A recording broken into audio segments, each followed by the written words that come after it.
Disclaimer: the questions in this episode have been re-recorded due to the mic back then dying on me. It rendered my voice to be choppy, so I had to re-record the questions and everything I was speaking. So in case I sound low or a little bit different than usual, that's the reason, and I apologize in advance. I hope you enjoyed the episode regardless.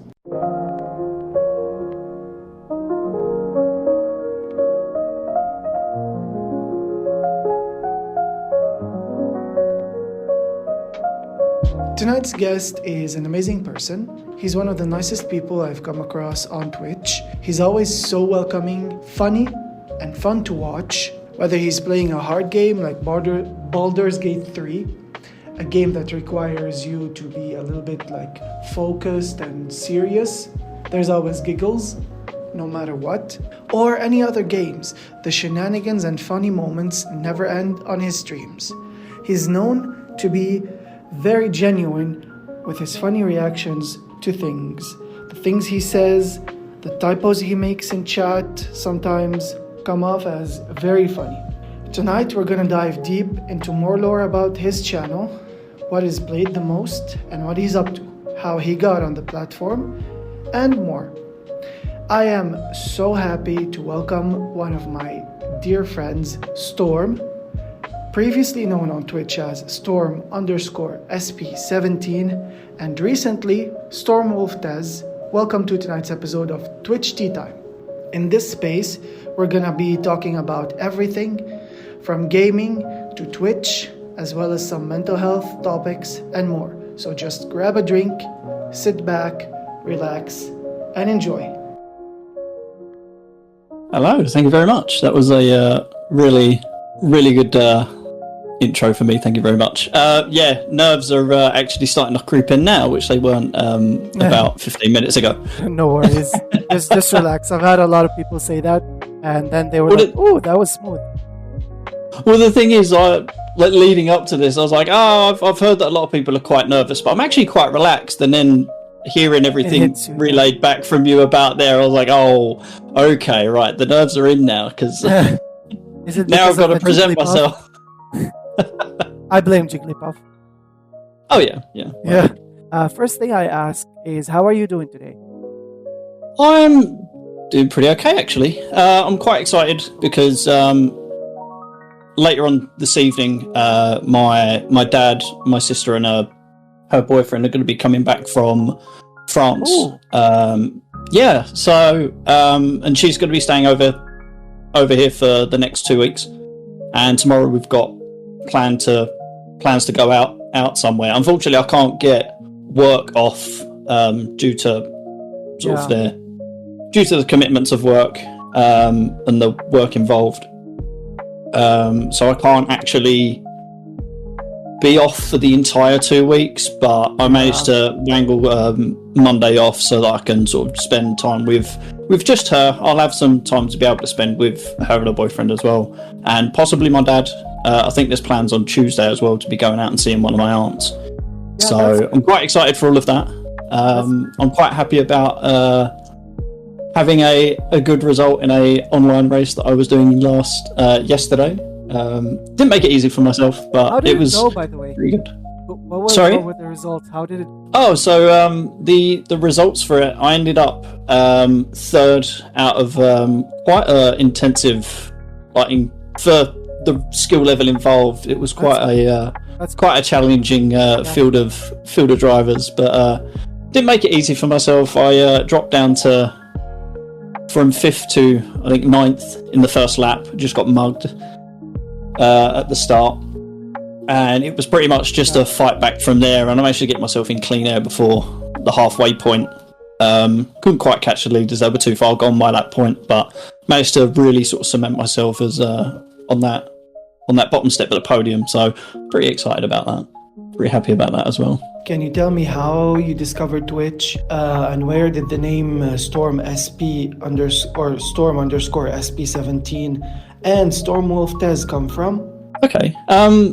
So in terms of Twitch, so it's been quite a while ago since I actually joined Twitch itself. So I think I joined back in 2013. So yeah, I know I'm pretty old, a bit of a dinosaur. So in terms of knowing what it was that got me onto Twitch, I can't really remember. I'm a bit senile, you see, so a bit of an old boy. But Yeah. in terms of like what actually got me onto Twitch, I'm not 100% sure. I know there was definitely a lot of me just wanting to find certain things to watch other than sort of the short form videos at the time that were on YouTube, and sort of delving into doing slight sort of videos on there myself as well. Nothing really major, just a few clips that I would sort of put on every now and again, and I'd watch a lot of short form stuff on there. But I found myself wanting to I wasn't necessarily weaning out of being in like a really truly gamer phase, but I just felt like I needed just something to sort of watch that was a bit more long form, a bit more interactive, and Twitch allowed that particular platform to be a good space. Yeah. And a lot of my stuff at the time was I was watching one particular person play Rocket League for quite some time, and I was a huge follower and a fan of those. So you are a fan of racing games and soccer games and those things. You do stream them off stream, like off of Twitch, or when we're like hanging out sometimes, or we've seen some of your clips actually have them. But have you ever thought of streaming it on Twitch? You know that there are people that are attracted to this content, like people that love watching these? So I think it's more, so whenever it's games like that, so I used to play some first person shooters way back when. I used to play a lot of Call of Duty before I found Twitch. I used to play quite a bit of FIFA with my friends as well, and I'd just gotten into the bug around 2010 of getting into the game that I probably play the most out of anything now, which is Gran Turismo. I managed to sort of be bitten by the motor racing bug after years of not watching Formula 1 for a while, and Gran Turismo sort of let me then flourish in that particular space. Now I've gone to multiple 24-hour Le Mans events over the last sort of 5 years because I've had the opportunity to. But it's mainly like the competitive games that I was playing way back when, and right sort of before I was introduced to Twitch. And I think my main reason for me not bringing that particular stuff to the platform is they're quite competitive games, and I myself am quite competitive, fiercely so. Yeah, I have a certain moral high ground with how people play those sort of things and how people act and stuff like that. Yeah, and yeah, I wouldn't want to bring the kind of energy that brings. Because sometimes there has been occasions where it can be quite frustrating to play those games. It can get quite heated, and I don't necessarily want to bring that energy to Twitch if I don't think I've got a handle on it, or I'm not mature enough to do it. I definitely think I'm more mature about it now, but I'm always quite, when we do stuff in a competitive sense, I can be quite critical of myself in what my ability is, especially when I know it's there and I'm not extracting it, especially when it comes to the racing game aspect of it.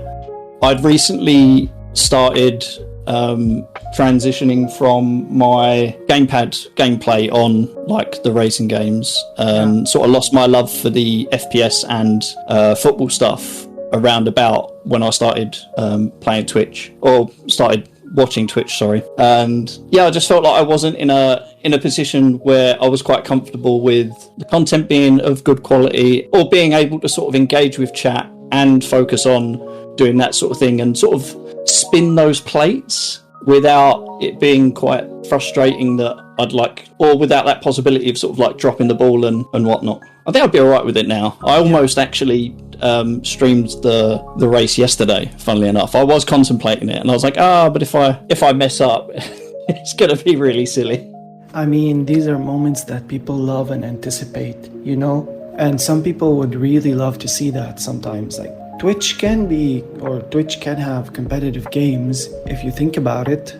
Yeah. So see, this is why I don't mind playing the sort of games where I'm not really doing it as like a competitive thing, because I then sometimes actively do something either mischievous or a bit silly. I just allow myself to sort of play and let those mistakes and let those things happen, because they're quite funny and I can entertain them. Like, I can be entertained by them myself in that particular moment. I mean, yeah, there's a couple of clips of particular gameplay, especially like you mentioned with Baldur's Gate, where things happened in it where I've just been completely absent-minded, and it's given everyone a good laugh, and I'm there chuckling along with it. So yeah, I think I'm at a point now where if I stream that kind of content, I'm quite comfortable that I can laugh at myself at those particular moments and not get too seriously involved with it. But at the moment, it's mainly just sort of very casual games that I like to bring to Twitch.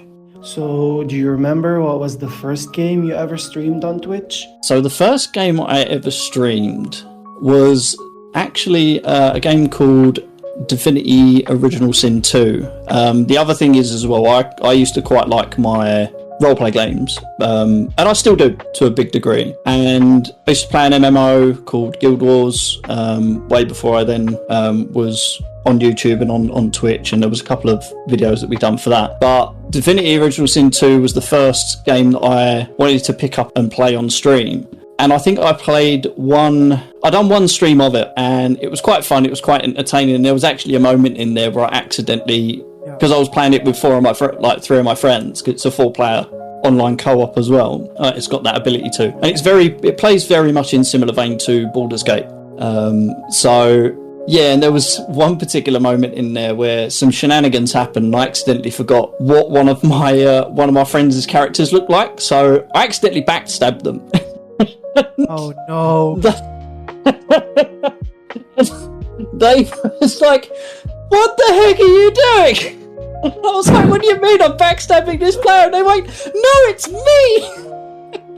It was just a complete fustercluck of a situation, and unfortunately that very first stream never took to air because me not being familiar with how to stream, forgot to tick the bloody broadcast button. Oh no. And that's probably one of the number one rules that I don't see a lot of streamers actually advising new streamers to do. So anyone that's out here listening to this podcast right now and is thinking of starting streaming, make sure that you are going into your settings and clicking the save broadcast button, please. You do not want an absolute gem of a moment like that to be missed up because you've forgotten to do something like that. You will be very, very upset with yourself for at least a little while. Yeah, so as you said, this is also one thing I do, is I highlight all of my stream and then I keep it forever. It's like a way of juking the system, if we can say that. Mm-hmm. So it's there forever now. There's no VODs. There's like the VODs are highlights. So the whole stream, every now and then, I highlight it because you have 14 days, maybe 30 days to just have them there. I believe it's 14 days if you're not a turbo. If you're not either a turbo or a prime. It used to be, I think you had to have the prime version of Twitch to have it on for at least, I think it was 60 days? Yeah. I'm not 100% sure. I can't remember what it was, but it was 14 days. without. 60 days, yeah. So yeah. See, I've been around the block a bit. Yeah, so that's what I do. So I know I've asked this question before, but the previous time I asked this question was, why did you change your name from SP17 to WolfTez? And now I want to know the origin of the name. Where did it come from initially? Okay, so funnily enough, so Storm SP17 came from the name that I used to give myself online way back when, and StormWolf actually is StormWolf and Tez are sort of like a mix or like a consolidation of two names that I used to use on two different platforms. Again, story time. Way back when, I used to be on a forum roundabout when I was 16. I just started what we call college in the UK. It's sort of akin to high school, if anyone sort of wants the TLDR version of it. But I was part of like what they called, I think it's still active now, but it's GameWinners.com. They had a forum, and I used to post a lot on there. I used to interact with a lot on there, and one of the names that I used to go by on there was StormWolf. So the name derived from there. The SP17 part actually comes from, even to this day, what my current username is on my PlayStation accounts, which is StormPacer. So that particular name comes from the pacer aspect. If people like their horses, they'll know what a pacer is. So we used to have, and we still do actually, we've had horses quite a lot over our years in our family. So horses was quite not necessarily a big part for me, as much as I do love horses and they're great and they're fantastic. They were never really my passion, even though I used to own a couple and there was one I loved in particular. But it came from that, and then the Storm part came from where I found my love very early for Pokemon, and sort of my love of the name Storm came from the electric types, because at the time, very first generation, I loved pretty much all of the electric type Pokemon in that, and my favourite of them all was Jolteon. So yeah, it was kind of a mishmash of things that meant a lot to me in that sort of sense. It used to be SP17, and the 17 part is still, even to this day, my lucky number. And it actually came out to be quite lucky, because when I went to a casino right when I was like 21, it was the only time I ever bet on roulette it was my favourite number before then, because I'd used it as my jersey number for when I used to play football quite a lot. But what cemented it as being my number from here on out, like way back in 2010, was went to the casino. I was playing blackjack after a night out with the lads. I think I was down to like my last £15 for the night, and we decided to just play a bit of roulette. And out of that £15, I put, I think it was like a £10 bet on, or it was like a £5 bet on it was a £10 bet on a black number to come up on roulette, and then a £5 bet on black 17 in particular. Both came up, and I walked away with like 200 quid for that day. And I literally remember going, well, that's it. Just got up out the chair, grabbed all my chips, and went, right, that's me done for the night, lads. I'm going home. Yeah, so all of that combined was where I ended up with StormPacer 17, and then when I went onto Twitch, I just put Storm and then underscore SB17. After a while, I was like, I'd been thinking for a while, well, the SB17 part is a bit redundant because it's Storms, and it's part of the name I had already. And I remember my days back when I was in GameWinners.com and I used the name StormWolf. And there was another name I used on a particular forum way back when as well, called Gaia Online. I don't know if anyone hears of it. I'm probably showing my age quite massively here. It's all right. It's fine. You can definitely judge. It's all right. It's not a problem. But my name on that was Tez Tickle. I feel comfortable putting the tickle part in with the Stormwolf, but I definitely thought, well, I've used Tez as a name for a couple of characters for Pokemon, a couple of characters in certain games that I've played, and I was like, well, why not just stick it on the end of Stormwolf, and then that's there, and we'll see how that goes, and that's where that rebrand, quote unquote, came from. Yeah. Very long story time there. I'm really sorry. It's fine. Okay, so how did you decide on what content you're going to be streaming exactly? Knowing that you've said like you liked competitive games and stuff, what made you stick to the games that you're streaming recently? I think it was, well, my original intention was, especially with the Divinity Original Sin 2, was to allocate some time with my friends to play it right through to the end. And I was a bit disheartened to actually do that once that first particular stream had actually not shown up as a broadcast, because my friends wanted to watch it and see the shenanigans that took place after the fact. And then when I went to have a look, it was gone, and they were quite sad about that because it was quite an entertaining thing. But I think I've gone on a bit of a tangent here. It's fine. But I think I just wanted to sort of cement myself as playing games that I quite enjoyed and that weren't going to be, because I'd already seen from other people that streaming can be quite stressful and it can be quite a task in itself. Even though you are literally just playing a game while you're talking to people, you want to try and be as engaging as possible, and you don't want anything that's too mentally taxing, but also you want to play something you enjoy, but also you want to you just want to have fun with it. So it was very much a case of, okay, what games do I enjoy? What games am I going to not see myself being overly serious about, and I'm going to enjoy? That was the main part. And that other people may not necessarily enjoy, but games that I could maybe sort of be quite engaging with the audience with as well, and hopefully they like the space and want to stick around a bit more. So that's why I wanted to play some more roleplay games. I think the game I played after Divinity Original Sin 2 was a game called Motorsport Manager, because I was very much in my stride with motorsports in general, like that point, very much into sort of my Gran Turismo as well, and I wanted to substitute for that I also enjoyed. And I just came across Motorsport Manager by watching someone online playing it as well, and I was like, oh, that's quite interesting, I'll see if I can do that on stream. And I found a couple of people that were playing that game as well that I'm quite good friends with on Twitch, and I've found some really great people through, ironically, that don't play that sort of game and play a lot of the games that I see in my platform that I'm not necessarily quite fond of, but are very engaging and very nice and welcoming people. Yeah. So, yeah, it's mainly, again, like I said, just wanting to find games that I enjoy, that I can be engaging with, chat with, and, yeah, just would be not very taxing. Let's say. So how many hours per day or week do you spend on Twitch in general, not only streaming?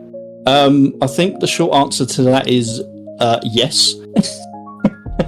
Yes. It'd be a little yes amount of time, but no. In terms of hours on during the week, if I'm lurking, at least a few hours, especially sort of between lunch times and stuff like that. I don't really have much capacity to do it with work, because they're not really fond of us either, like using phones or having headphones in and stuff like that. It's purely the sort of business that we're in and the type of department I'm in as well. So you can sort of understand that, I won't be able to really do that. But definitely on the weekends, I'll have a lot of streams that I sort of stop in and buy. So I'd say probably at least a couple of hours. Well, I'd say at least probably 3 or 4 hours a day during the evenings. Sometimes quite passively, just lurking or saying hi, or just enjoying the content and the entertainment that particular streamer's bringing. But of the weekends, it could very, very differently be between no time at all because I'm doing other things, or pretty much all day. Yeah. So what games you'd never see yourself playing? Probably a lot of the genres that I end up watching people play, funnily enough. So I'm not big on horror games playing it. I'm not big on Sims playing it. Yeah. But it seems like a lot of the games that I end up watching, and it's purely because of the people that I end up watching or the circles that I'm around, being incredibly wonderful people. But yeah, like things like Phasmo, things like DBD, things like The Sims, and some of the other new games that are quite similar to that. Yeah, I just end up in those, and they don't really jump out as me as something that I would like to play or play on the regular. So yeah, horror and super cozy games are not as mad as that is. Yeah, they're quite entertaining to watch, but playing it, I don't think I get that same level. I wouldn't get that same level of enjoyment out of it. There's also a thing I want to ask you, like you always have a thing to mimic or imitate or do impressions. Actually, that's the word. Especially with Jigglypuff. Where did that passion or where did that thing come from? The Jigglypuff thing. I don't know. I think a lot of it is that I got my sister into, not as big into Pokemon as I was, but we would mess around, and my sister is considerably younger than me. There's a bit of an age gap there between. So But there was a lot of things that me and my sister would do in terms of like making impressions of certain Pokemon. And it came around that she is incredible at this particular one. She can do the Eevee impression incredibly well. And I thought I was okay at it, but then when I heard her doing it, I was like, okay, that's hers. And I think we ended up doing like the Jigglypuff one and having a couple of cracks at that. And yeah, I would do that quite a lot. And I thought, oh, actually, that's a pretty good impression of it. So yeah, and that kind of stuck. And yeah.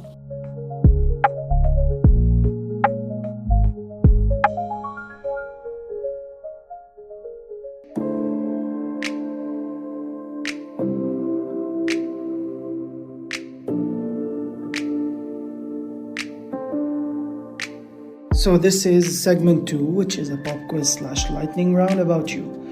Do you mind telling me and the listeners what's one thing you do every day and has now become a routine or a habitual thing? Sleep a lot, nap a lot. No, I mean it is. I'm not lying, but no, I think. That's a tough one. Something that I would say. I think something that's quite routine for me now is I've gotten into a little bit of a habit of having something like either like a podcast or like a video series on YouTube that I might put on as ambience in the background just to sort of help me wind down and relax. Sometimes it backfires horribly. Also, like lo-fi music helps. Yeah, I do like something that if I end up with a playlist that I make, if I wanted to listen to some music, I've got a little bit of a K-pop playlist. I've been introduced by friends of friends from IRL that are very into K-pop, and they introduced me into it, and I've loved it. I'm sold on K-pop. I think it's great. But yeah, I don't very often do that, but there's particular podcasts, and there was a long form series that I would listen to that was again ironic. It was a horror like video, almost like a radio show in a sense. I don't know if you were familiar with way back when. I mean, to be honest, this is probably way before my time as well, but I'm aware that on the radio they used to do these very long form radio shows where it was like a drama, but it was purely audio only, almost like listening to an audio book nowadays. And this is the kind of format that this particular thing was called. For anyone that may be interested in what that's called, it's called the Magnus Archives. I'd go into the whole spiel of that my friend used to go into, but I don't know it as religiously as she does. There's a particular thing that they say at the end of each video that's some really long-winded plug of Rusty Quill, which is the creators of it. And yeah, but I'd either used to listen to that, and there was like a playlist version of Dungeons and Dragons, like a particular custom made world and campaign that was going on over the time that I'd started watching Twitch as well, actually, and I'd be quite tuned into that on the regular. I'd either have some K-pop playlists that I'd have running until I can fall asleep, or there may be some certain video series, either like a Formula One playthrough that someone was doing, I'd sort of listen into and hear all the commentary from their perspective, or even something like, even just stuff like people just going on about like documentary things, or like even creepypasta things and stuff like that. So I like quite long form content that I can relax to and listen to as ambience to sort of help me relax. All right. What's one thing you tell yourself often?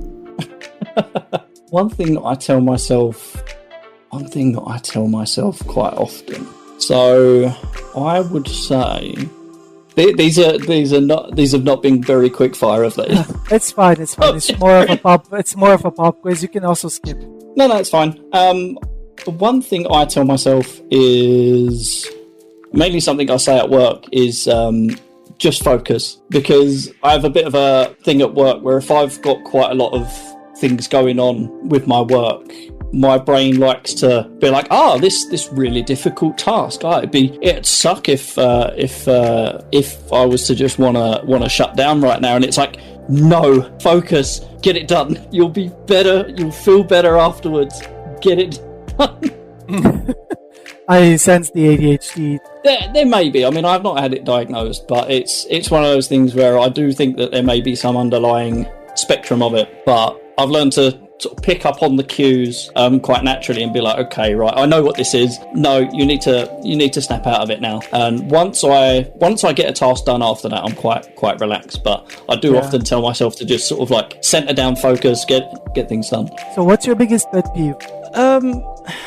So when I think about pet peeves, I've got two in mind. The first one being along the lines of whenever words are misrepresented, and that could either mean whenever I say something to someone and they go off and do something completely different, I'll have to explain what I mean, even though I think my message is quite clear in an email, especially if someone's got the wrong end of the stick with something. That can be quite frustrating at times as well. But also whenever there's conflict that happens and a lot of he said, she said stuff, to where someone's trying to make themselves look better than the other, and either I have to play mediator and say what was actually said between those two parties. I mean, I'm quite deliberate with what I say anyway. Driving home, that I was very specific with what I'd said, and that person was quite specific with what they said. Because I don't like to make words up. I don't like paraphrasing. If I can't quote someone exactly, I tend to just go and speak to that person, ask them what they said, because I can't remember well enough to do them justice. So I had a situation like that at work with a colleague of mine, like a superior colleague. There was a bit of bad blood there as well, which doesn't help. So we don't really get along at the best of times, but she was covering some work that I would speak to another person about. And she basically outright admitted that she was ignoring some emails that I was sending to her and the client, which really put my nose out of joint. I don't like that sort of thing where we're trying to be professionals and you're ignoring an email. I'm not going to let that stand. So I got my manager involved about that. And then the next day, once I thought that it had been resolved and that conversation cropped back up again, I sort of half expected them to either avoid what they'd actually said entirely and just focus on the conversation that was going on with the client, or for them to sort of skew the words that were said a little bit. And unfortunately for them, they chose the latter, and that really got on my nerves. They basically turned around and said that they hadn't seen the emails, as opposed to flat out ignoring them. And I could see when she'd said that, my manager sort of took a glance at me, and my face was like thunder. I wanted to say something in that moment, but I decided to sort of bite my tongue, just let the conversation play out about what was important, which was this conflict with the client. And yeah, I immediately afterwards was like, okay, you do realise that I wasn't joking when I said that they'd ignored what I said. And thankfully enough, my manager knows what I'm like. And yeah, that was that. The other thing that I wanted to go on about in terms of like my pet peeves is, so I'm not really one for apologising. And the reason for that is growing up, me and my mum would sort of have these, we don't see eye to eye, we don't get on, we haven't got on for quite a while. And yeah, it's been a bit of a contentious relationship between me and her for quite some time. And a lot of that's down to what I'm about to speak about in terms of like pet peeves, where either I would apologise for things I've said or done, and either they would get thrown back in my face on a constant basis, or the apology would be sort of almost taken as dishonest or not genuine based on certain things that they wanted to cherry pick that I've said.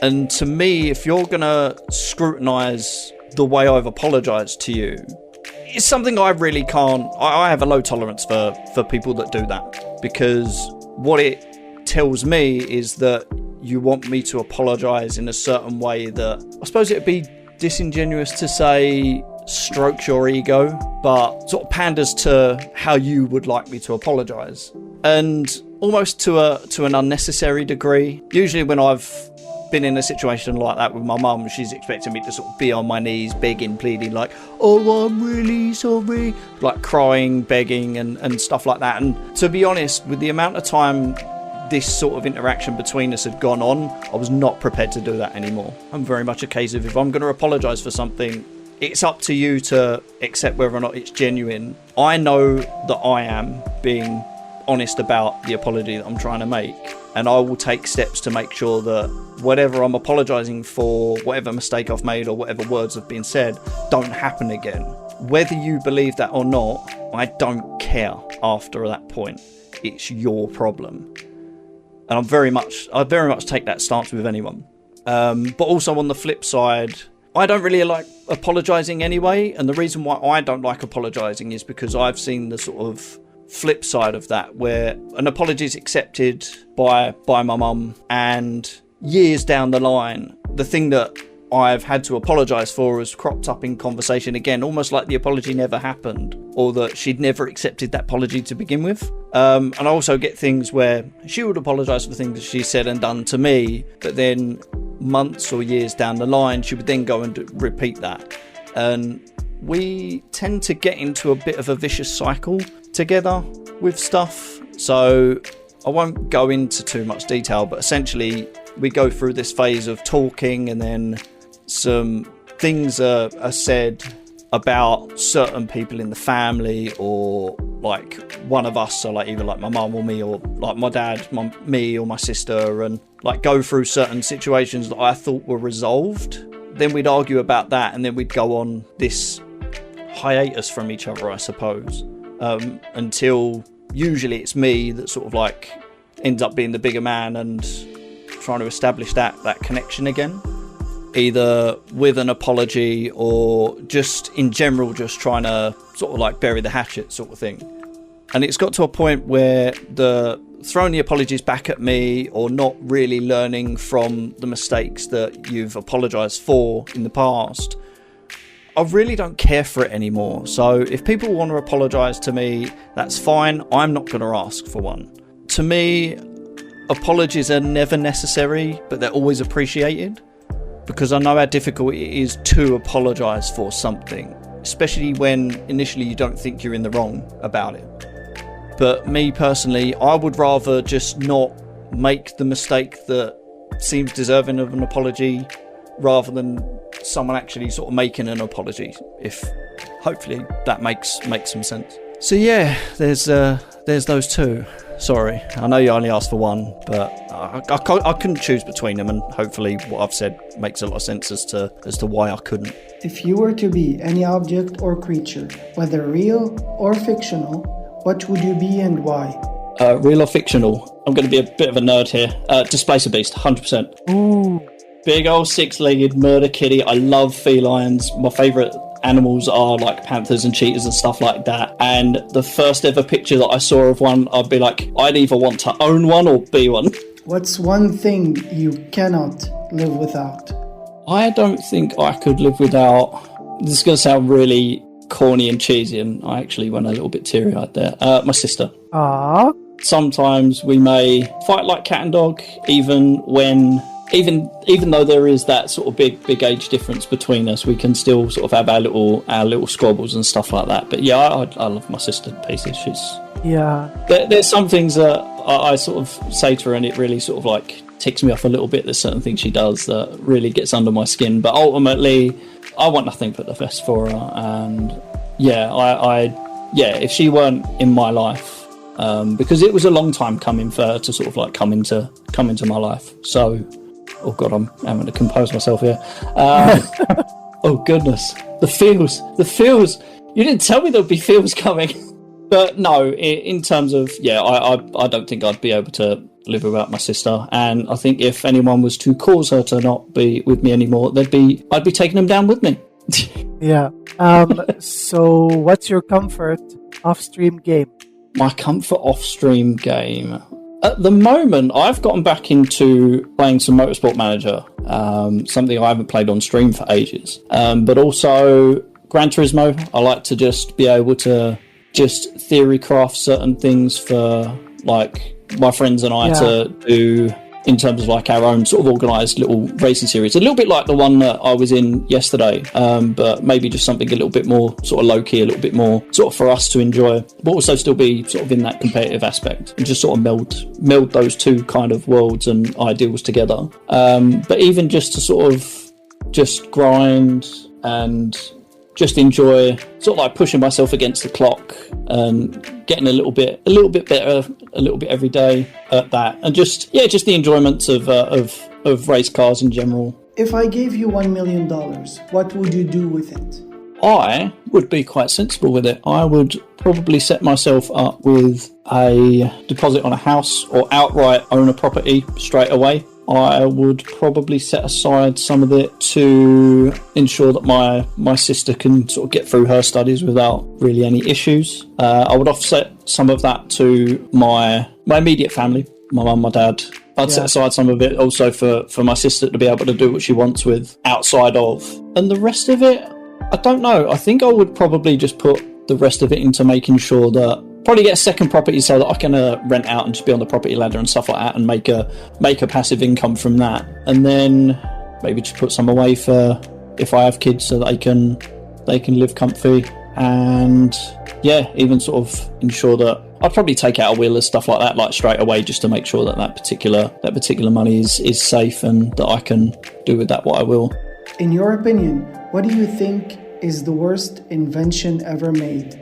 Worst invention ever? To be honest, I think the worst invention in the world is the internet. No. Oh dear God. Look, I was going to say quite early on when you was introducing myself that I'm going to say a lot of things that are said in jest that people might get a little bit triggered about, but I don't mean them in any sort of malicious sort of way. No, I think the internet's great.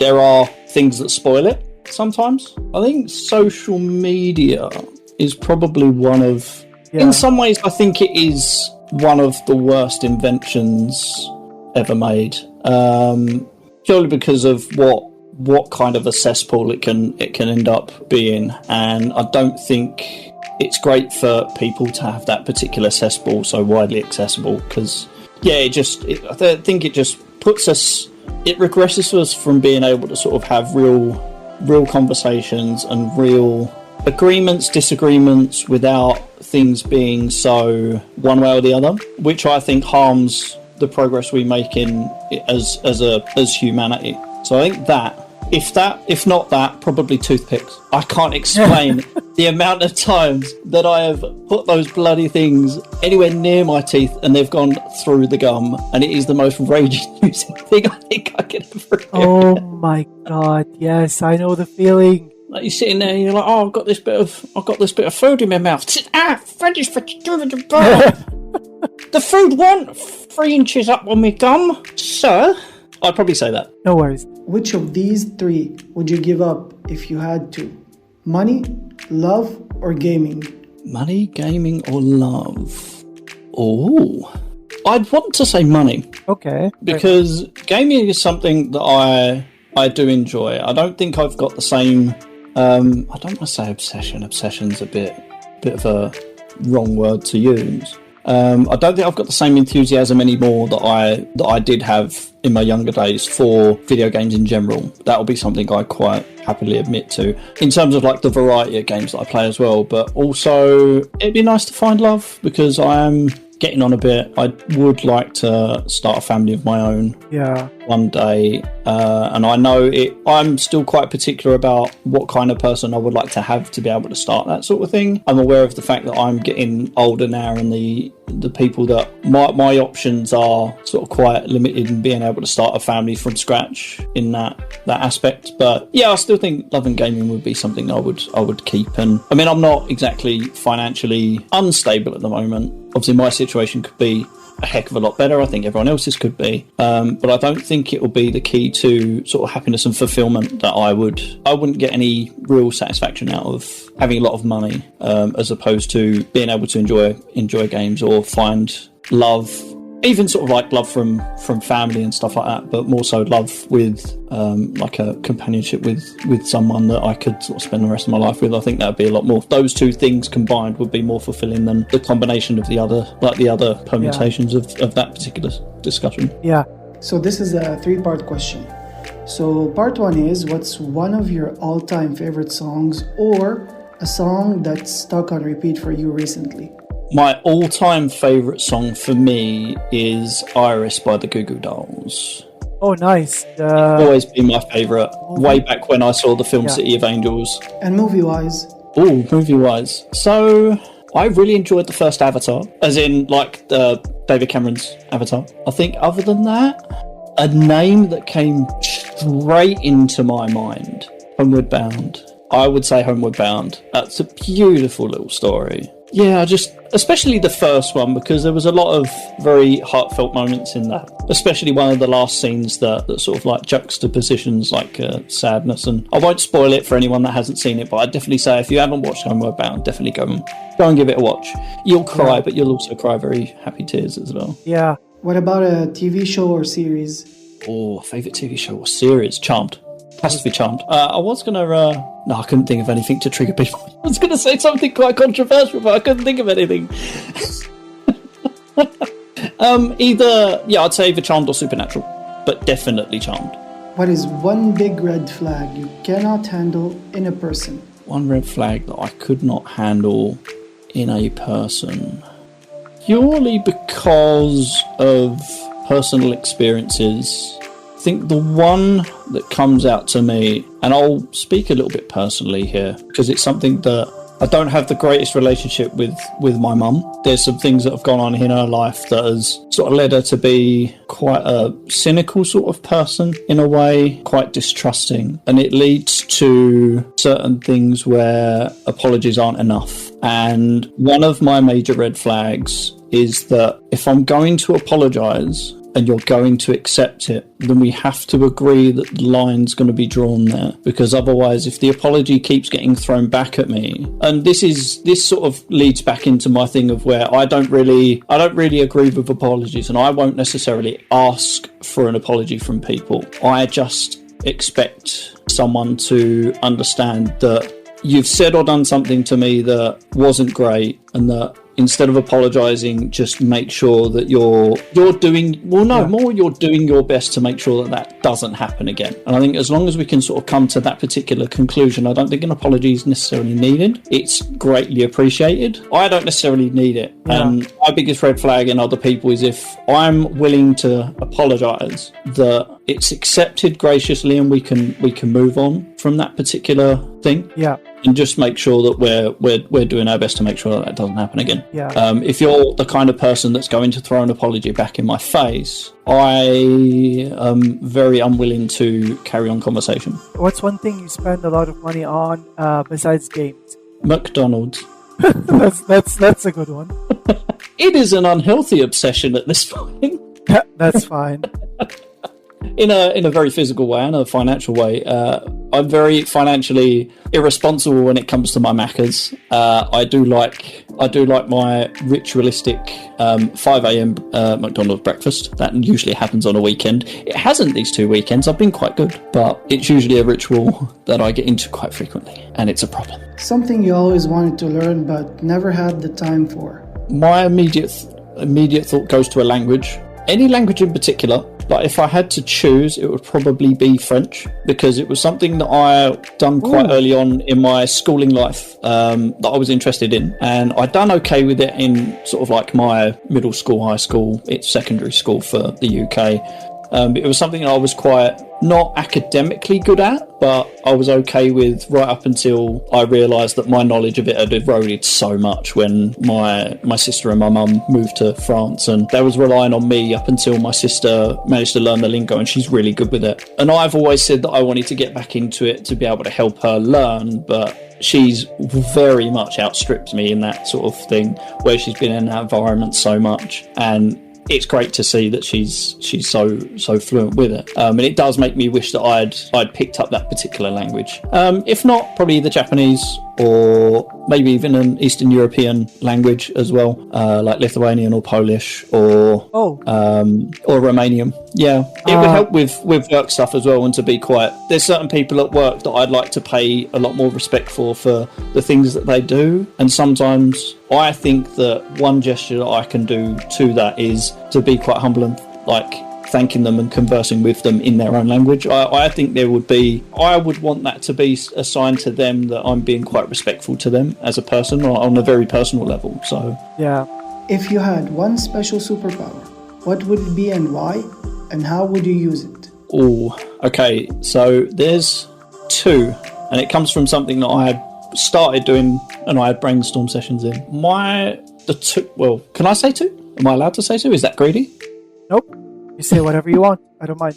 Okay, so the first superpower that I would have is being able to transfer or siphon physical pain from someone, either to myself or to someone else. And I would use that as like a remedy tool to be able to sort of ease someone's suffering whenever they're physically sort of in pain or something like that. And the other one that I would also probably like to have is being able to have an innate ability to sense exactly where a particular set of emotions is coming from someone, like a very heightened form of empathy. Oh, nice. And the reason for that is that there was going to be a book that I had, or like a little novel and story that I wanted to write. And the only concept really I had for it is that people had these certain like elemental abilities based on their sort of signs of the zodiac, and certain people would possess like a passive ability. And one of the main characters in the story that I had, his daughter had the ability to be able to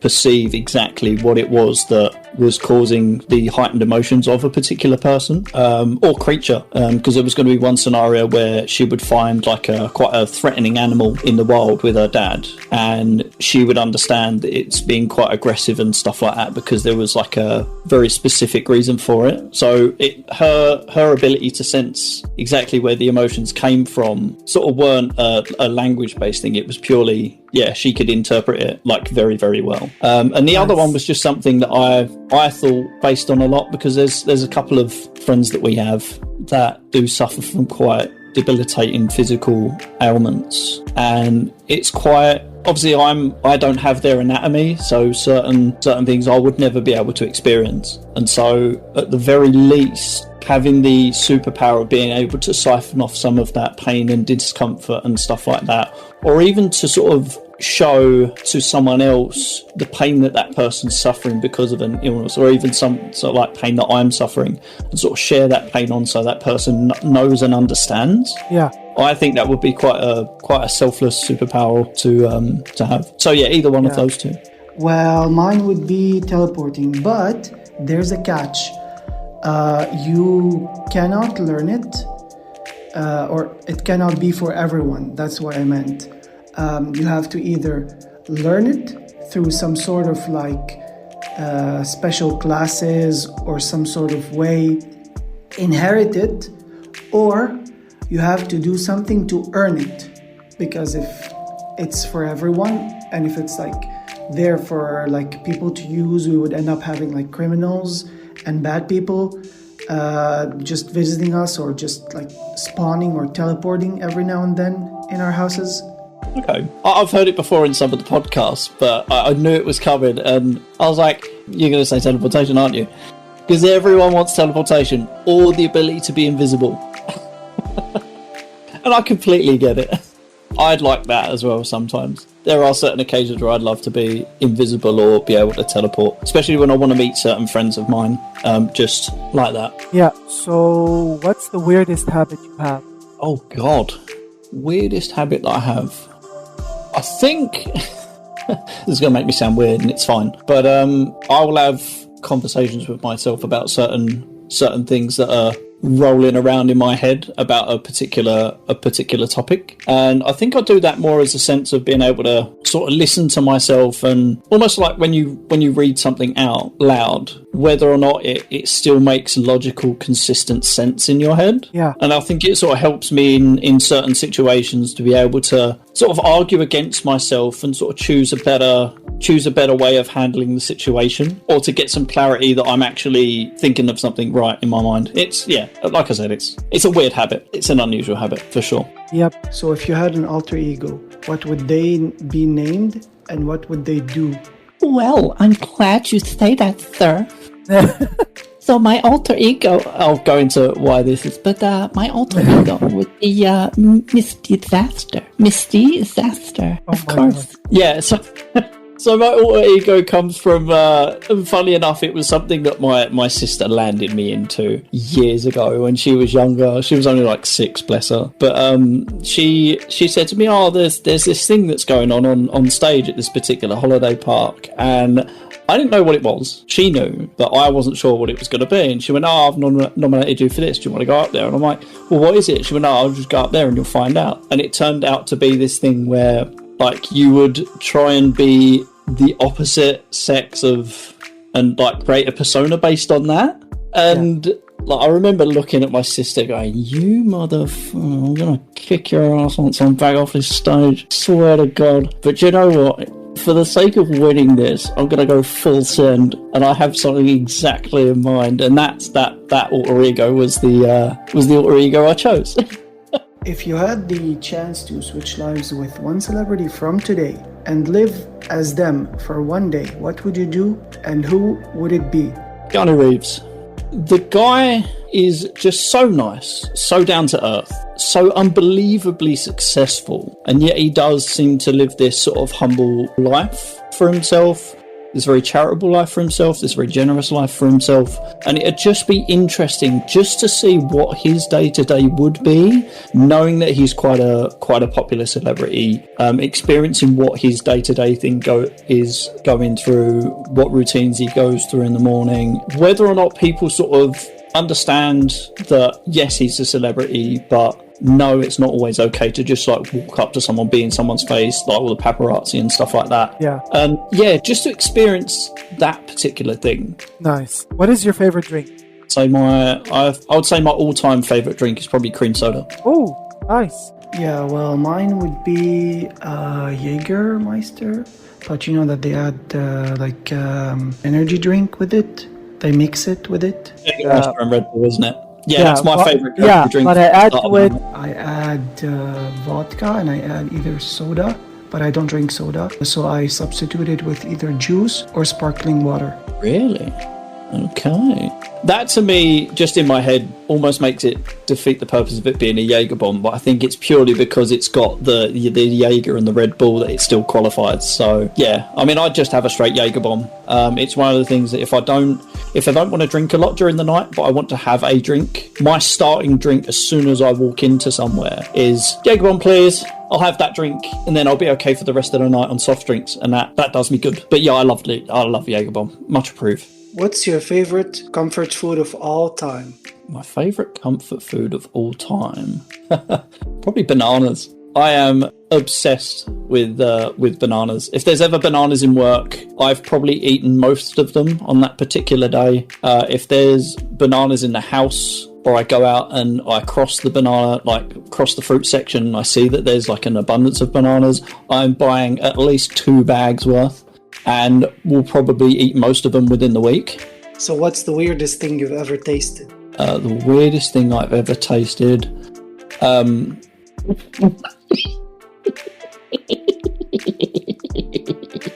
not going to say it on stream. Say it. It's okay. No. Come on. It's okay. Say it. No, because mine's not a food. Oh, no. Let's not repeat it on stream. My second weirdest thing is probably oh Christ! I think the second weirdest thing I've tasted. Oh, I'm really having to go into the archives because it's been a long while since I've had something that's made me think it tastes weird. What tastes weird to me is tomato. Straight tomato. I think it's not necessarily the taste as well. It's more the oil itself on that. It's just it's not a very nice taste that I like, which is ironic because I'll have chopped up tomato in a bolognese, for example, but I can't have fried tomato. I can't have just raw chopped tomato. Yeah, just the texture of it. the taste of the oil and stuff like that. It really just doesn't sit well on my palate. So this is kind of the final question. Using one or two words, how would you describe 2024 so far? In one or two words, I would say unexpectedly mundane. And the reason I say that is because there was a few things that I said I would do in 2024 that I haven't been able to do yet to the fullest extent. So I said I would travel a little bit more in 2024, and like I'd either go and see certain friends where they live and stuff like that. And because of certain work commitments and the weather not being the greatest leading up to summertime, it's meant that I've not really been able to do those quite as predictably as I wanted to. So yeah, I think in that sort of sense, yeah, it's been unexpectedly mundane.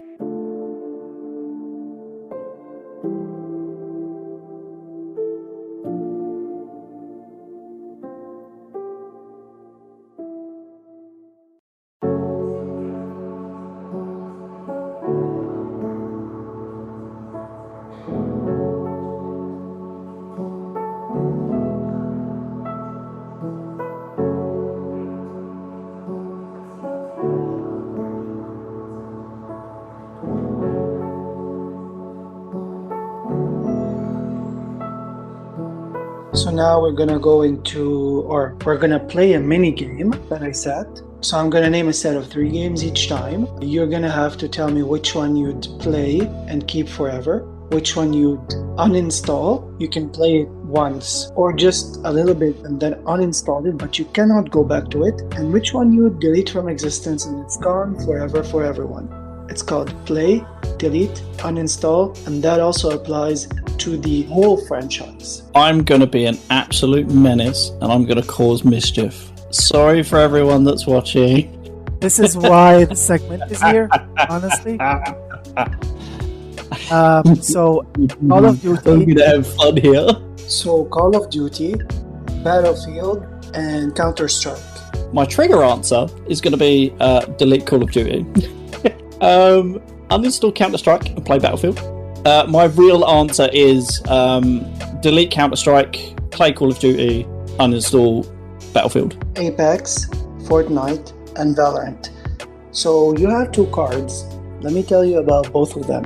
So the wild card allows you to just either delete all of them or play all of them. Well, keep all of them. One or the other. You cannot choose 2 and delete 1, choose 2 and keep 1. And you cannot just uninstall all of them.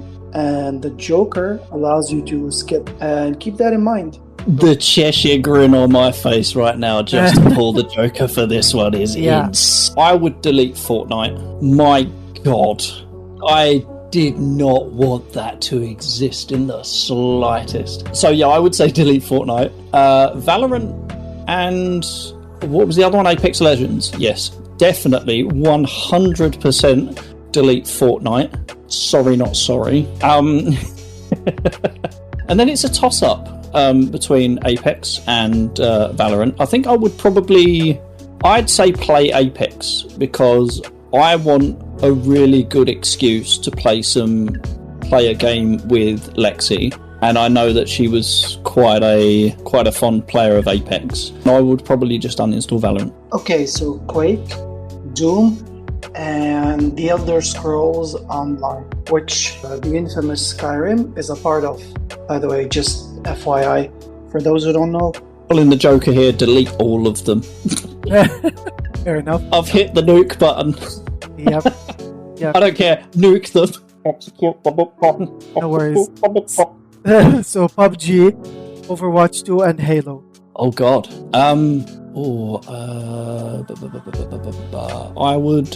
I thought I'd be a lot better at knowing these because I've seen a couple of your podcasts before, but PUBG, Overwatch 2, and Halo. PUBG, Overwatch 2, and Halo. I would say uninstall PUBG. Oh no. So Overwatch 2 and Halo. Remember that you can also skip, by the way. Oh, I'm trying my best not to. I want to give you some. I want to give you some genuine answers for these. I don't want to skip these. Like the Joker was. I was immediately going to play that because it's for the memes. But the skip one just seems a bit. No, I'd don't want to play that one if I don't want to. I would say uninstall PUBG, delete Halo. Sorry, Xbox guys, I'm not an Xbox player, so F you. And then, yeah, I would play Overwatch 2. You're gonna kind of repent or hate me for this one, but Baldur's Gate, Elden Ring, and Diablo. You're gonna hate me for this one. Say delete Diablo. No worries. If you hadn't have said the other two, I probably wouldn't have said delete Diablo. But delete Diablo, play Baldur's Gate, because I've still yet to play it. If I played and uninstalled that, I'd be mugging myself off, and I'm not going to do that. But then that leaves me to uninstall... it was Elder Scrolls, wasn't it? The last one? Nope, we said... No, it wasn't. What was it? We said Sorry. Baldur's Gate, Elden Ring, and Diablo. Baldur's Gate, Elden Ring, yes. So, yes, uninstall Elden Ring, for sure. Lethal Company, Content Warning, and Among Us. Delete Among Us straight away. Yeah, so I'd say delete Among Us, play Content Warning, and uninstall the one that's left out of that. Lethal Company, wasn't it? Yeah, so uninstall Lethal Company. So now we're gonna go into the horror aspect of the questions with Demonologist, Phasmophobia, and Devour. Demonologist, Devour, and Phasmo. I'd probably say uninstall Phasmo, delete Demonologist, and play Devour. Devour looks like absolute insanity and chaos, and it would just be a riot to play. I've not got the game myself, but I think if I was to decide to get one of those games, like right now, there's a few people that I would play it with, and I know I would have a great time. The next ones are Destiny 2, Dead Space, and Mass Effect. Destiny 2, Dead Space, and Mass Effect. The intrusive thoughts are there to delete Mass Effect. I mean, if you feel like it, do it. Yeah, I think I'll... Right, so Destiny 2, quite open to play Destiny 2. Mass Effect, I would probably delete from existence, purely because I think the people that played the Mass Effect games kind of also... I want to spare them from that disappointment that they felt whenever they got to the end of Mass Effect 3. Spoilers not going to be said, but yeah, I think, could you just go through what the last one was? It was Destiny 2 and Mass Effect, and then Destiny 2, Dead Space, and Mass Effect. Okay, yeah, I would uninstall Dead Space, I would play Destiny 2, and I would delete Mass Effect. So Visage, Madison, and Five Nights at Freddy's. FNAF, Madison, and Visage. I'd play FNAF. I'd definitely uninstall... It's a toss-up now, actually. I would probably uninstall Visage and delete Madison. Alright, fair enough. Project Zomboid, 7 Days to Die, and The Last of Us. I'm glad you said The Last of Us, because I was nearly regretting pushing the nuke button. I would play Last of Us. Alright. Project Zomboid, delete, uninstall 7 Days to Die. Listen, I'm gonna give you one more joker just because I'm liking where this is going. So now Dead Island, Left 4 Dead, and Dying Light. Right, nuke button, number 2, go, let's go. Delete. Fair enough. Okay. You got scorcher for that one. So now Don't Starve Together, The Forest, and The Quarry.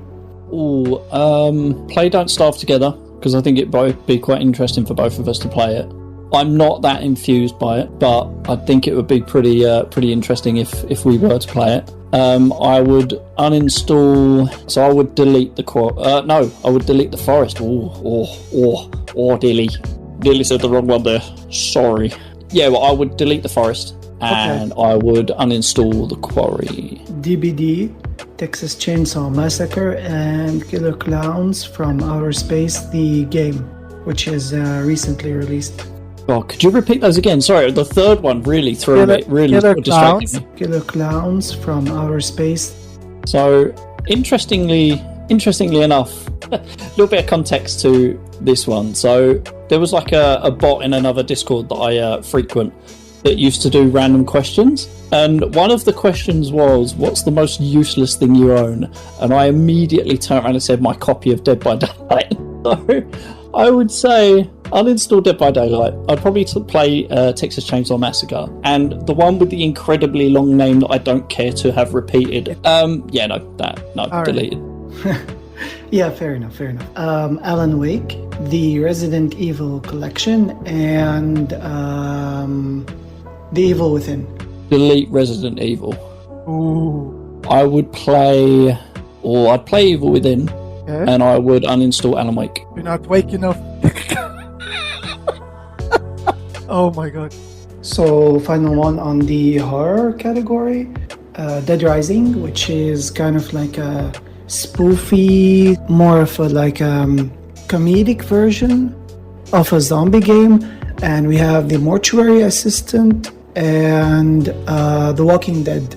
Okay. Have you had anyone say that they would delete The Walking Dead? Not that I can remember. No, I don't think so. Okay, fair enough. Because whoever it was, I'm going back to their podcast and I am going to be incredibly disappointed with them. No, I'm joking. No, so I would play The Walking Dead. I would say The Walking Dead as a franchise is fantastic. I agree. Have you played the Telltale games version? To be honest, again, like I said with the horror thing, and especially the zombie stuff. So I'm glad you gave me the Joker about the 3 zombie choices, because that was always going to be a no. I'm not a fan.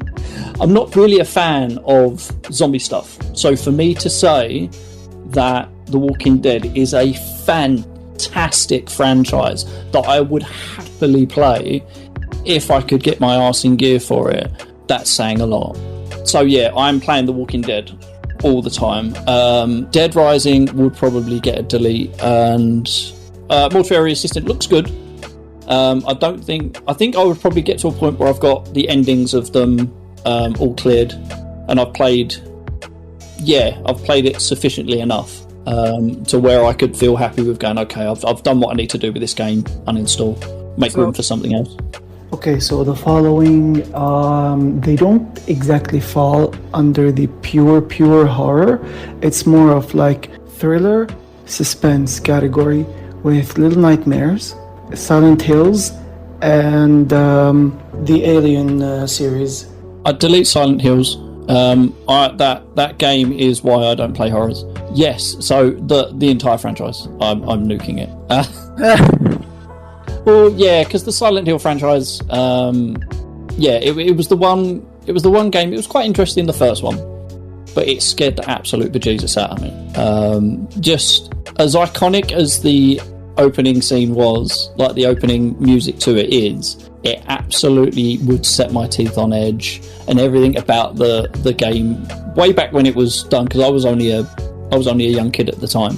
It scared the absolute bejesus out of me. It was so eerie and it would make my skin sort of shiver every time. Yeah. So I'd probably delete that. Little Nightmares I would play. Alien I would uninstall. Okay, now The Sims, Disney Dreamlight Valley, and Palia, or as some people call it, Palia. Sims, DDV, and Palia. Lucy, I think you know what this silence means.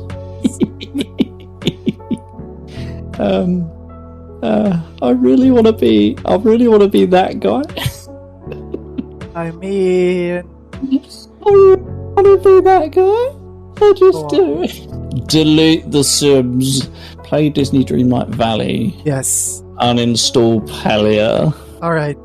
Bearing in mind, I used to play Sims quite a lot when I was younger, but I just can't anymore. No worries. I like the building aspect and stuff like that, and I do like the building and the cast version of it, but yeah, the playing it itself, no. Alright, so Cyberpunk, GTA, and Saints Row. Or Saints Row delete, GTA uninstall, and play for Storm. Come on, man. Yeah, Cyberpunk, yeah. Play Cyberpunk, GTA uninstall, and then, delete Saints Row. Kingdom Hearts, Final Fantasy, and Genshin Impact. Kingdom Hearts, Final Fantasy, Genshin. or Genshin? I can't do one of my favourite people dirty by saying delete Genshin. I can't do it to her. Without pause. Just burn it to the ground. Nuke. Oh, set off those guided missiles. No, so I would probably say uninstall Genshin because I would like to play it, and it's really a toss up. I'd say there's a lot of people that are gonna. Actually, I'd like to swap. So I'd say play Genshin, uninstall Kingdom Hearts, and I'd delete Final Fantasy. I think out of the two, so I've played Final Fantasy, and I actually quite liked Final Fantasy 13. I know that's not a very popular. And then I tried to install Final Fantasy 14, and I am very loyal to Guild Wars. So when I tried to play Final Fantasy online, and I was having trouble with that anyway to start off with, and then I was just having a look at how to get into it, and it's subscription based and stuff like that, and all the stuff that's involved with it. I'd rather it not exist. So the final ones are Assassin's Creed, Uncharted, and Tomb Raider. I can't do Tomb Raider dirty here. I can't. I'd say play Tomb Raider, uninstall Assassin's Creed, and delete Uncharted. So I'm gonna give you an extra joker here, like as a freebie, and because some of the following ones are stuff that you kind of enjoy. So FIFA games, Forza, and Gran Turismo. That's easier than you think, actually. Oh, yeah. Well, okay. Point one for Storm. Delete FIFA. I think it's just fallen way from grace. That can just go in the bin. Forza I'd uninstall. I'm not really a Forza guy anyway. Gran Turismo play all day. Will do. Will always. You're not going to stop me.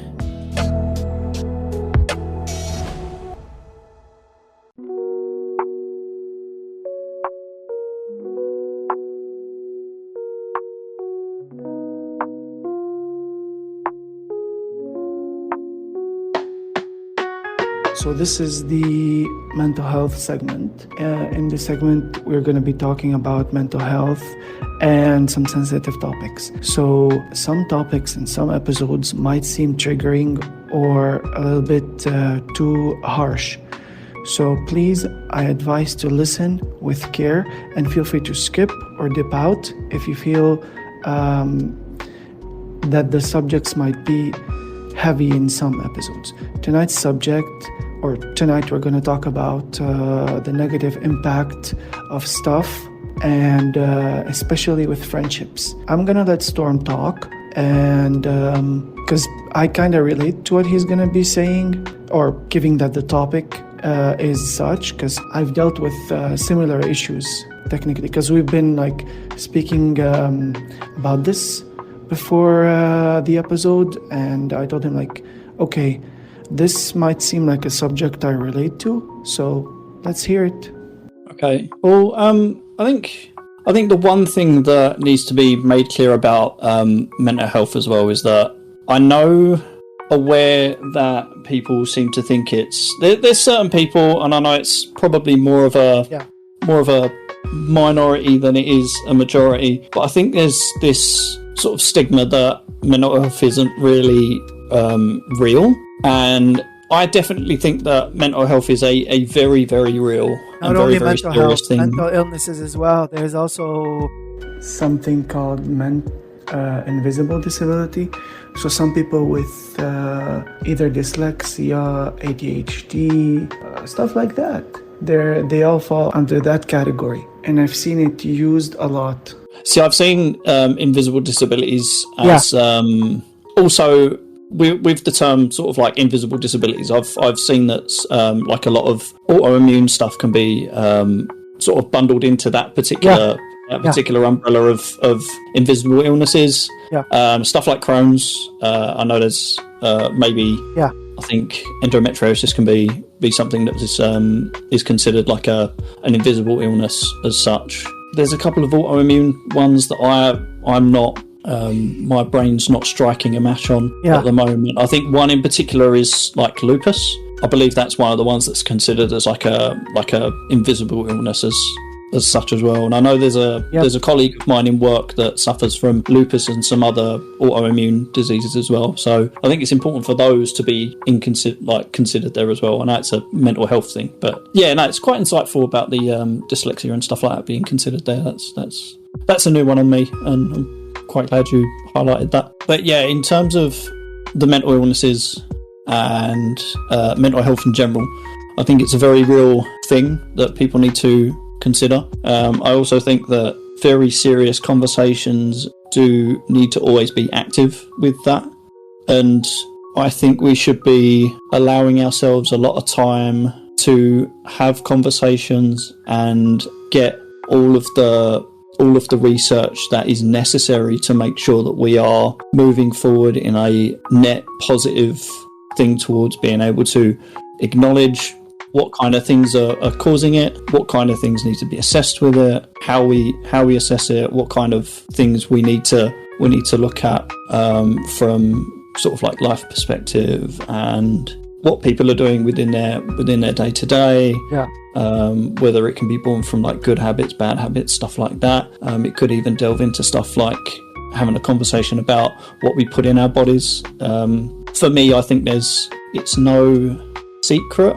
Well, not necessarily no secret, but I don't think it would be very surprising for me to realise that a lot of the mental health issues that maybe stem from today could be a lot to do with what we've been told is quite healthy from a food perspective, how we tackle what we consume in the supermarkets and stuff like that. I think there's something to be said about the research being sort of stretched towards there.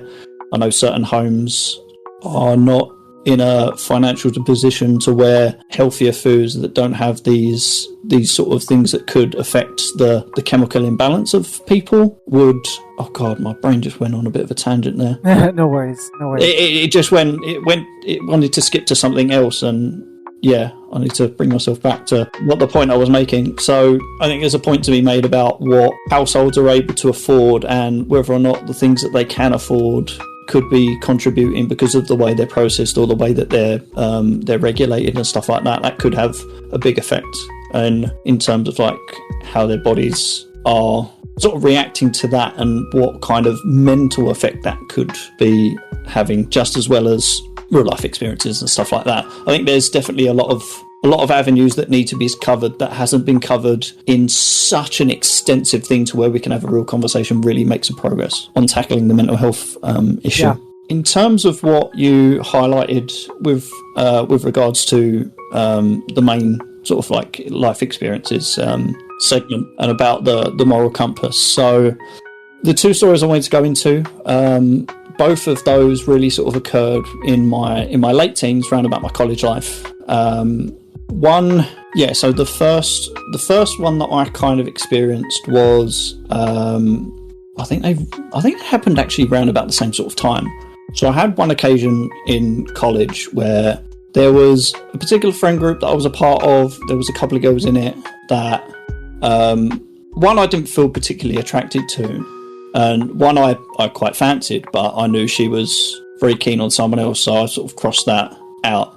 But then her friend, because I started to be more sort of involved in that friend group and stuff like that, I started to grow a liking towards that particular person. So I said I wouldn't really sort of be keen on anything to happen between, and then it slowly sort of like won me over in that aspect. But when I mentioned that to her, she was very much quite negative towards that in a bit of a nasty sort of, not nasty, but she was very against that sort of thing, and her words about it were quite sort of like unsavoury, or she sort of made it seem like, oh, well, essentially she's basically rejected me and said like, oh, that's never going to happen because I don't like you in that way and stuff like that. And that was fine. I was accepting of that, but it was the way she turned around afterwards and was like, oh, it's also because there's this person that I've got in my life and stuff like that I'm pursuing that's interested in me, and I think that's going to go really far.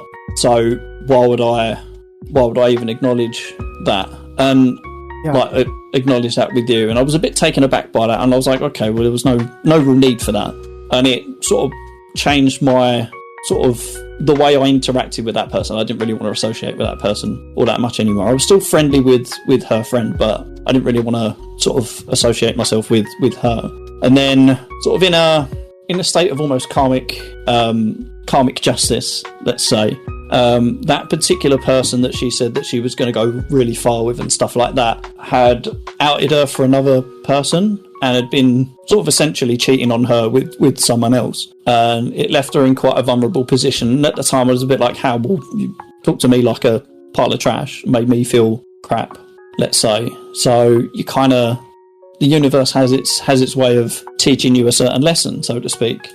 And there weren't really anything that happened between us from there, and I didn't say anything to her about that. It's just that when I found out about it, it was like a sort of thing in my mind of, well, you kind of got what you deserved really for how you spoke to me. And then that relationship or that particular dynamic with that person had soured. And then a few months on from that, there was a party that my friend had been invited to from this group, and she obviously brought her friend along that I wasn't talking with at the time. And sorry, I just need to wet my whistle a bit. No worries. And so we went to this party, and my friend was actually quite popular with a lot of the friend groups that were within that sort of college space in general. So she was a bit of a social butterfly in that regard. Her friend that I had a bit of a falling out with wasn't. So they very much both joined this particular party, and I'd spend time with my friends and like going off and speaking to other people and stuff like that. But then they walked in, and essentially it became a thing of, well, hi, like my friend turning around and saying to me, hi, blah, blah, blah. Do you mind staying with my friend for a minute while I go and socialise? Now, I was quite uncomfortable about it, but I was like, well, I mean, not really over keen, but I was like, hey, look, sure, fine. Like, I respect you as a friend. I won't mean your friend any harm, stuff like that. And it turned out actually that my friend decided to spend most of that night just completely neglecting that particular person and going off and like seeing all the friend groups. Bearing in mind we was there for about 4 hours, and most of that 4 hours it was just me spending time with this person in this particular space. And I did my best to sort of make sure that person felt like, because I was the only one that they technically knew at that party and they didn't really have any other people that they actually like knew or were friends with at that time, I did my utmost in that situation to make sure that they felt comfortable, that they weren't felt like that they were a stranger, or didn't feel like that they were sort of being left alone by their friend, which they kind of did. And I think actually they might have fell out, but I didn't really sort of broach that. But essentially what had happened through the night is we made small talk, we broke the ice, almost like we were sort of introducing ourselves to each other again, in a sense, even though we knew each other. And we ended up sort of dancing and laughing and joking and being quite appreciative of each other's company, right to a point where towards the end of the night, we sort of had a bit of a hug, and she turned around to me and was like, hey, look, I didn't end things too well with you in terms of the way I spoke to you about that particular person and what happened in that particular occasion. And I just want to say that I really appreciate that you didn't let that sort of get in the way of you trying to make me feel comfortable and safe and whatnot. And I just want to thank you for that. And we ended up hugging, and like I said, hey, look, like I've gotten to know you better and stuff like that. I've gotten to know you like properly and nice like that. And I never saw you as like quite a nasty individual, in terms of like I warmed to you for a reason, and you've proven to me that me like warming to you was the right thing in the first place, and that taking this chance to sort of like put my own transgressions with you aside to make you feel comfortable and sort of show you that despite what you may have said or done, I'm not the kind of person to sort of be resenting of that and put you in a bad spot. And yeah, I think we spent a few years afterwards just talking about that. Ironically enough, she was learning some French. I think she even went on to teach some French as well, actually. Oh, interesting. In the so but unfortunately, with stuff like that, you end up growing apart with certain people, and that's perfectly fine. That's normal. But I was just glad in that moment that I was like, okay, I managed to sort of like set things back to zero and sort of gain that person's respect. The second thing that happened sort of fairly around that sort of time is that we had some family friends that we were a part of, and they had a few kids that were around my sort of age group, and it seemed like one of the children there was attracted to me in some way, and we would text and we would have a laugh and a joke and stuff like that. And then she would say a couple of things to me about wanting to go out with me at the time, and I was on the fence. I wasn't quite 100% sure. Didn't really have a reason not to say yes. It's just that I just wanted to make sure. And then after I said that I would want to sort of like get into some sort of relationship or date and stuff like that, she completely went cold on me for like a month. Wouldn't text, wouldn't call, hardly had a conversation. And bearing in mind, a couple of weeks before she actually asked me out herself, we was having quite a nice talk with each other, and things were sort of like we was bonding while we was watching a film together. Can't remember what film it was, but I remember that we were talking quite a lot, and we was getting quite close in that sense. But then, yeah, for a month she didn't speak to me, didn't do anything like that. Oh wow! And her brother, like her brothers, because she had 3 brothers, at the time had been aware that we were meant to have been going out or in some sort of like relationship or taking something somewhere. And I remember we would visit each other's houses quite often. Like our families would like visit each other's houses quite often. And it was about a month after she'd asked me out, and we was around there, and she wouldn't talk to me at all. Would not talk to me in the slightest. And then one of her brothers was like, "This is a bit odd. Ain't you two going out?" And immediately I said yes, and she said no. And I sort of looked at her funny and was like, "But you asked me out and you said yeah." And she actually got up, walked out of the house. Now, bearing in mind, it was in like a high-rise apartment estate. So she completely took herself out of the house, walked all the way down the stairs, walked out. And I was like, what the hell was all that about? And she basically said, F off. And I was like, well, that's kind of rude. Don't know what went on there. Tried to have a conversation with her about what might have changed it, and like what might have made her go the opposite way, and never really got to a resolution about it. So a few months go on from that, or like a year or so. Like I think maybe like a year or two had gone on from that. We were a little bit older. We hadn't spoken for a while, and then I think there was a family gathering where my cousin was around, and she took a liking to my cousin, so she started warming up to me, and warming up to my cousin, and my cousin had want to sort of come down for a day every couple of weeks, because we used to be quite close, me and my male cousin, and he started hanging out with her as well. She would want to like come round and see him and stuff like that, and yeah, they were starting to get together quite close. I don't think they'd like shared a kiss or anything like that or anything there, but they would always spend quite a bit of time with each other, and that was quite close there. And then an occasion, something happened that I'm not fully proud of how I dealt with the situation immediately, because I was still quite stung by the fact that she'd sort of slighted me the way that she had, and there was a little bit of resentment there. I mean, I was like 17, 18. You're going to be more in your feels at that particular moment in your life. So when she texted me out of the blue, and she said she was crying, she was sobbing, and she was like, "Oh, I need to know if this certain thing is true about your cousin." And I was like, "What are you on about?" And she was like, "Well, I've just found out that he's still with his girlfriend, blah, blah, blah, this, that, and the other." So before I spoke to her, I texted him and messaged him to see what the situation was. And he was straight out denying it and stuff like that. But I kind of took the situation as like an opportunity to sort of, and I'm not necessarily proud of it, but at the time it was very much a case of, I sort of went, well, yeah, it's probably true. And to be fair, you had this come in, the way you spoke to me and stuff like that, it was about that karma's a bitch, blah, blah, blah.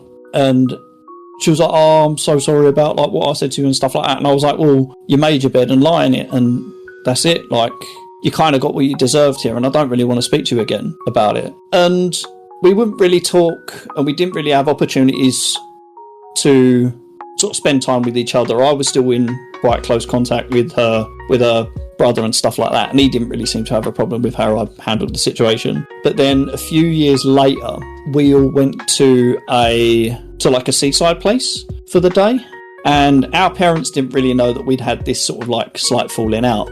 So we ended up sort of being sort of left to sort of our own devices, like me and her. And I thought to myself, do you know what? It's been a few years now. I shouldn't really sort of hold on to this resentment for their things. I'd already sort of reflected. I reflected in that moment to be like, look, one thing's happened against me. I got slighted. Something's happened to her. I reacted the way I did in that sort of situation. And I thought, well, and I think actually I harken back to that particular moment I had with that first person. I was like, do you know what? It happened before. Let me do that again. So yeah, we ended up spending the whole day together. We ended up having a laugh and a joke. There was actually quite a funny picture, and I don't know if she's still got that picture because we no longer talk to each other anymore. Again, we just grew apart naturally. Where we were just making funny pictures in a photo booth, and it was a really fun time. Like it was a really nice, enjoyable time, and I had fun just being in her company and stuff like that. And again, it was that thing of, okay, I don't think she's necessarily a bad person, and I don't really want to go back on, I don't want to dwell on what made her go through that, because I think we're kind of past that now. But to just sort of like build that anew and see what impact that could have in terms of like being friends and stuff. So I thought I'd give that chance. And again, like with the first woman, like with the first girl that I'd given that chance to, we had a really sort of heartfelt one-to-one, being like, hey, so spoke to you like a piece of trash. I made you feel really uncomfortable. I made you feel really crap, and I said and acted in a certain way that wasn't right. And again, in that occasion, she apologized, and I was like, hey, look, things happened to you, things happened to me. We've had a really good time today, and I appreciate that you was able to sort of like have that thing with me, rather than sort of us being awkward and stuff like that, and give that chance to me as well as me giving that chance to you. So yeah, we sort of hugged it out. We said our sorries. We said that we sort of had respect for each other after that, and yeah, we sort of spoke for a few years afterwards, quite friendly and stuff like that. And then yeah, over time it just drifted apart, as certain relationships do in life. So there's a joke that's ongoing between Storm and I, or well, several inside jokes, but out of the blue, he was playing, or we hopped into a Discord voice chat one time, and he was playing like a modded Pokemon game at the time, something like that. And out of the blue, we spoke about soup and stuff. So he named his Pokemon, or one of the Pokemon that he caught, Soup. And the opposing Pokemon, or maybe it was a wild Pokemon, I don't remember, used confusion on that Pokemon called Soup. So he said, "My soup is confused." I don't think I have the sound clip on me at the moment, but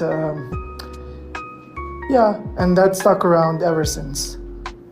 Yeah, I think it's an inside joke that we have, and people might sort of look at it and go, "Ooh, what was that all about?" Because it wasn't something that was captured on stream or something like that. It was purely between myself and Blue Sea. But it was funny, definitely funny in the moment.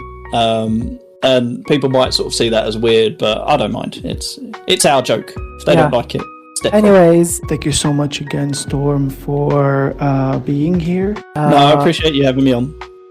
Guys, make sure to check out StormWolfTez on Twitch. Give him a follow, hang out, chat, be lovely, because he deserves all the love. Take care of yourself, and I will see you on the flip side.